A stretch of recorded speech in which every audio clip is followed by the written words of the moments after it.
आणि खासदार पप्पू यादव यांच्या पत्रकार परिषदेमध्ये हाणामारीची घटना घडलेली आहे। हे दृश्य आपण पाहतो आहोत। पप्पू यादव यांची पत्रकार परिषद पार पडत होती आणि त्याच वेळी जोरदार हाणामारी पाहायला मिळते आहे।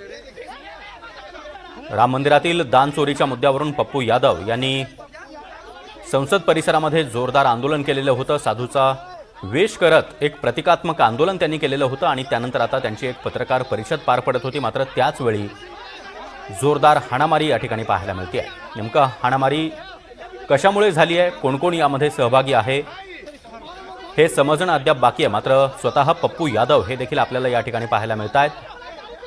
वाद मिटवण्याचा प्रयत्न ते करताना दिसत आहेत। मात्र हा वाद नेमका कशामुळे झाला आणि कुणामध्ये झाला हे पाहणं देखील तितकंच महत्त्वाचं असणार आहे। आणि धक्कादायक बाब म्हणजे खासदार पप्पू यादव यांना देखील मारहाण झाल्याची बातमी आता समोर येते आहे। पप्पू यादव यांनी संसदेच्या पावसाळी अधिवेशनामध्ये सातत्यानं सरकारला घेरण्याचा प्रयत्न केलेला होता आणि आता पप्पू यादव यांच्या पत्रकार परिषदेमध्ये मोठा राडा झाल्याचं दिसतंय।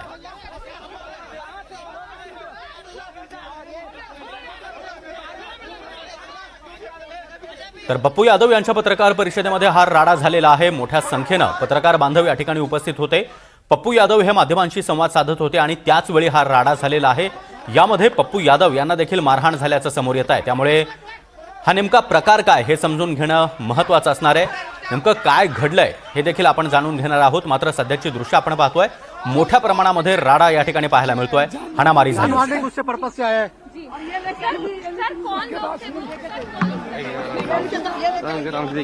तो प्रेस कॉन्फ्रेंस आप कर रहे थे और उसके बाद आप अपनी बात रख रहे थे, उन्होंने कुछ सवाल किया और ये हंगामा शुरू हुआ।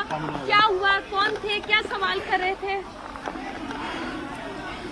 भैया जी सर। मेरे घर में कोई ढुक के हमला करेगा, आप बताओ। सही नहीं, आपके साथ आई थी क्या? नहीं सर, हम लोग जब एंटर हुए तो यहाँ पर बहुत सारे लोग मौजूद थे और बहुत सारे लोग बैठे थे। आप लोगों के नॉलेज में था और हमने देखा कि आपके घर में बहुत सारे लोग आए स्टिंग करे। क्यों नहीं बताया? आपके घर में बहुत सारे लोग बैठे हुए थे, मीडिया वाले, हम लोग सब यहाँ खड़े हमसे हुए थे। मिलने नहीं बैठेंगे। जी, कौन थे सर वो, कुछ पता? हमसे मिलने नहीं आएंगे लोग, हम जनता हैं। देखिए लोहे से उसने हमला किया, मेरे ऊपर मारा है। मैं तो मैं साहब को बचा रहा था तो ब्लड चप्पल निकाल रहा है और हाथ में पता नहीं लोहे का क्या मार रहा है। अपना बचाव नहीं करेंगे, इतने लोगों को होते हुए बच गई, मेरी जान बच गई।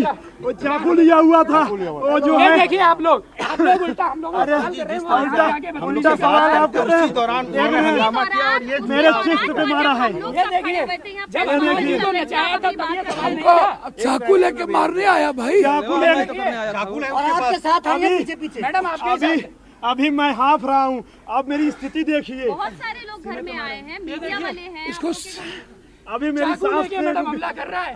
अब हम साहब को ना बचाएं और क्या? वो कह रहा है कि अगर आप बाहर निकलेंगे तो आपकी हत्या कर देंगे। अब ऐसे बोल रहा है कि हत्या तो करेंगे। हत्या कर देंगे। ऐसे जननेता के लिए तो हमारी जान भी हाजिर है। अगर ऐसे- ऐसे ऊपर दबरी अगर आएंगे हमारे ना सांसद पप्पू जी, यादव जी के लिए हमारी जान भी जाएगी, हमारी तो जान दे देंगे। हमारी जान बहा देंगे पप्पू यादव जी के लिए। यादव जी के लिए देखो कितना औकात लगा ले। पप्पू यादव का एक कार्यकर्ता काफी है। हमला कर रहा है वो और दिल्ली पुलिस उसको बचा रही है। शाम के ऊपर हमला कर रहा है। साजिश के साथ आ गई सर।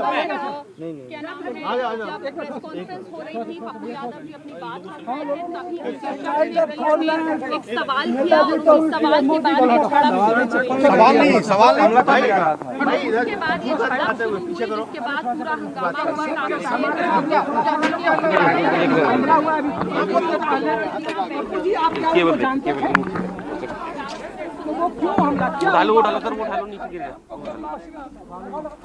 तर पूर्णियाचे खासदार पप्पू यादव यांच्या निवासस्थानी हा मोठा राडा झालेला आहे। पप्पू यादव यांची पत्रकार परिषद पार पडत असतानाच काही लोकांनी आपल्यावर हल्ला केल्याचा आरोप त्यांनी केला आणि बचावासाठी आम्ही देखील त्यांना मारहाण केली, आम्ही गप्प बसलो नाही असं देखील पप्पू यादव यांनी म्हटलंय। हे दृश्य आपण पाहतो आहोत। पप्पू यादव यांच्या निवासस्थानी पत्रकार परिषदेचं आयोजन करण्यात आलेलं होतं। पत्रकार परिषद पार पडत होती आणि त्याच वेळी हा मोठा राडा झालाय। दरम्यान पप्पू यादव यांनी संसदेच्या परिसरामध्ये राम मंदिरातील देणगी अपहार प्रकरणावरून आंदोलन केलेलं होतं। त्यांचं हे आंदोलन चांगलंच गाजलेलं होतं पप्पू यादव यांचं हे आंदोलन सरकारला देखील जिव्हारी लागलेलं पाहायला मिळालेलं होतं आणि आता आज पप्पू यादव यांच्या पत्रकार परिषदेमध्ये मोठा राडा पाहायला मिळतोय। दरम्यान पप्पू यादव यांना मारहाण झालेली आहे। पप्पू यादव यांच्या निवासस्थानी हा राडा नेमका कुणी घातलाय हे जाणून घेणं अत्यंत महत्त्वाचं असणार आहे। मात्र यामध्ये काही लोक जखमी झालेले आहेत। महत्त्वाची बाब म्हणजे जे आले होते त्यांच्या हातामध्ये चाकू होता असा गंभीर आरोप देखील पप्पू यादव आणि त्यांच्या समर्थकांकडून केला जातोय।